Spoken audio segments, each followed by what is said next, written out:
ഇപ്പോൾ വരുന്നൊരു വാർത്തയിലേക്ക്. സമൂഹ മാധ്യമങ്ങളിലൂടെ നടിമാരെ അപമാനിച്ചു എന്ന പരാതിയിൽ ബ്ലോഗർ സന്തോഷ് വർക്കി അറസ്റ്റിലായിരിക്കുന്നു. വരൂ നമുക്കൊന്ന് സ്റ്റേഷൻ വരെ പോവാം. സിനിമാ മേഖലയിൽ പ്രവർത്തിക്കുന്ന സ്ത്രീകളെല്ലാം മോശം സ്വഭാവക്കാരാണെന്നായിരുന്നു സന്തോഷ് വർക്കിയുടെ വിവാദ പരാമർശം.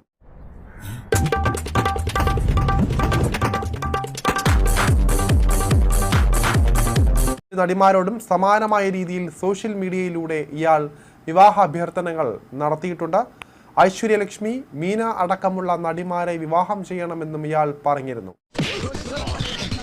വലിയ വീട്ടിലെ പെണ്ണുങ്ങളെ നീ സ്വസ്ഥമായിട്ട് ജീവിക്കാൻ സമ്മതിക്കില്ല. അതാണ് കാര്യം.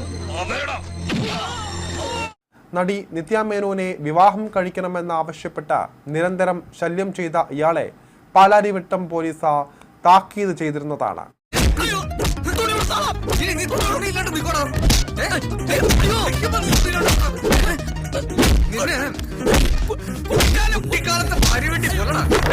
പേടിയാണ്, പുറത്തേക്ക് ഇറങ്ങാൻ പറ്റണില്ല, അത്രക്ക് നാട്ടിച്ച് കിടക്കുകയാണ് കേസ്. ബന്ധുക്കൾ വരെ എന്നെ പറ്റി മോശമായിട്ട് വാട്സാപ്പ് സ്റ്റാറ്റസ് ഒക്കെ